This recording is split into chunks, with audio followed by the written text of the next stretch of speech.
I recently read The Art of Thinking Clearly by Rolf Dobelli. How often do you plan your day and finish every item on your to-do list? Half the time? Rarely ever?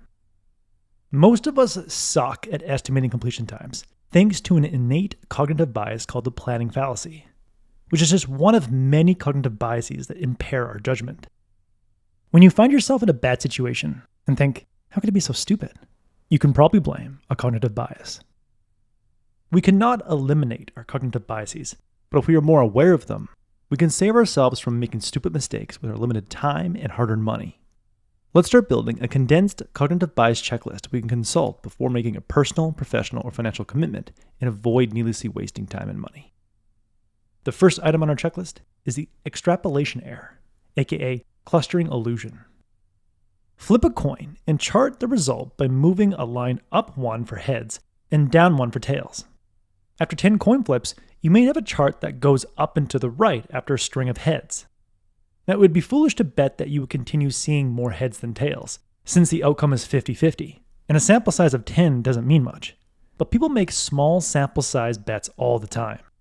A person moves to a city with long winters after spending just 5 days in that city in the middle of summer. A person buys a $2,000 treadmill after using a treadmill at the gym just a handful of times. Or a person sells all their investments based on a 30-day trend when they have a 30-year investing time horizon. Our brains love to find meaning in short-term trends and rush to conclusions. We irrationally make big decisions based on small data sets, especially if a data set supports something we want to do. Which brings us to the next item on our checklist, confirmation bias. I used to stare at stock price charts for hours, searching for buy and sell signals. If I thought the market was going to go up, I always found a bullish price pattern that signaled a buy. And when I thought the market was ready for a correction, I always found a price pattern that confirmed my fears. Warren Buffett once remarked, "What a human being is best at doing is interpreting all new information so that their prior conclusions remain intact." If there's something you feel like doing, you will almost always find enough evidence to support doing it. If you're in the market for a new house, and you have a good feeling the instant you walk into an open house, you'll suddenly expand your pros list for that house, and the cons, like a long commute to work or a noisy road behind the house, will suddenly matter less. The next item on our checklist is special case syndrome. Business leaders go forward with costly projects despite knowing similar projects have failed because they insist the next project is a special case or an exception. Investors routinely buy at peak euphoria and sell when everyone else is panicking because they insist that what's happening now is unlike anything in financial history. But as Sir John Templeton famously said, the 4 most expensive words in the English language are "this time it's different." Our next bias is not invented here syndrome. One evening, author Rolf Dobelli tried a new sauce recipe to go with the fish he was cooking. When his wife took a bite, she made a face and slowly scraped the sauce off the fish. Rolf didn't think the sauce was that bad. 2 weeks later, his wife was cooking fish and made 2 sauces, her tried and true sauce and a sauce from a famous French chef. Rolf tasted the second sauce and thought it was absolutely awful. After dinner, his wife confessed the second sauce was not from a famous chef. It was the sauce that Rolf made 2 weeks earlier. When we have an idea for a new business or a family vacation, we feel it is far more brilliant than it actually is, and we are far more likely to commit to that idea than if it came from someone else. Rolf says, we are drunk on our own ideas. To sober up, take a step back every now and then and examine their quality in hindsight. Which of your ideas from the past 10 years were truly outstanding? Exactly.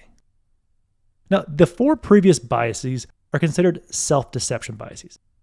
The next 4 are social proof deception biases. First up is survivorship bias. Behind every successful person is a graveyard of unsuccessful people who are silent. When you drive around town, you see hundreds of stores open for business, making money, but you don't see all the businesses that came before them that failed. If you drove through town one day and suddenly saw that half the stores were abandoned, representing the average failure rate of a business after 5 years, you might think twice before quitting your job and investing your life savings in a brick-and-mortar business. If you took up golf after watching golf on TV, you would have unrealistic expectations and probably quit after a few weeks. Golf on TV shows the best shots from the best players who are having one of their best days on the course. As a new golfer, You would probably enjoy the game more and continue playing if you saw a highlight reel of terrible shots and started learning with realistic expectations. Next up, selection factor neglect. Unless you're around 6 foot 2 inches tall, have a long torso, big feet, and an arm length to height ratio higher than most people, dedicating your life to becoming an Olympic freestyle swimmer will be a very frustrating endeavor, because you can put in more work than someone with a swimmer's body and never defeat them in a race. We want to believe that we can succeed with hard work alone, so we look past prerequisite traits, i.e. selection factors, of top performers in select fields. We can learn most things and excel in many fields, but we must be careful not to emulate someone with extreme traits. Next up, outcome bias. The only thing worse than emulating an extreme outlier is emulating someone who got extremely lucky. A famous hedge fund manager can make a string of dumb decisions and get rich, but years later, that same investor will make similar decisions and lose everything. Luck plays a bigger part in success than we'd like to admit. If we picked a random group of 100 successful entrepreneurs, only one, on average, will have success starting another business. In the book, Rolf says, you would assume that such self-starters, who are blessed with talent, a good personal network, and solid reputation, would be well equipped to found numerous other startups. But repeat success is rare because luck often plays a bigger role than skill does. And the final item on our condensed cognitive bias checklist is groupthink. Our doubts get washed away when we see a room full of people arrive at the same conclusion, but the consensus we see is likely an illusion. If the room had just one attractive and confident person in a position of authority who told a great story, they could have persuaded the group to take their side. However, if the group had not been subject to that persuasive leader and anonymously wrote down their conclusions on a sheet of paper, there probably wouldn't be a consensus. Never underestimate the power of a persuasive person to get a group of people to make irrational decisions. Now, the next time you're about to commit your limited time and hard-earned money to an endeavor, quickly check off the 8 items on the cognitive bias checklist. When you are aware of your cognitive biases, you are more likely to embrace trial periods, create backup plans, and predetermine a stopping point just in case your forecast is wrong. Since you now know that cognitive biases are prone to lead to over-optimistic forecasts, it's safe to assume that what you want to do will take twice as long and the payoff will be half as rewarding as you think. If something might take twice as long and yield half the reward, but you still deem it worth doing, it is probably a worthwhile endeavor. That was the core message that I gathered from The Art of Thinking Clearly by Rolf Dobelli. Dobelli is an amazing storyteller who makes learning about the dozens and dozens of cognitive biases immensely enjoyable. I highly recommend this book.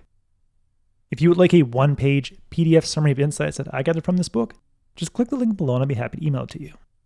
If you already subscribe to the free Productivity Game email newsletter, this PDF is sitting in your inbox. If you like this video, please share it. And as always, thanks for watching and have yourself a productive week.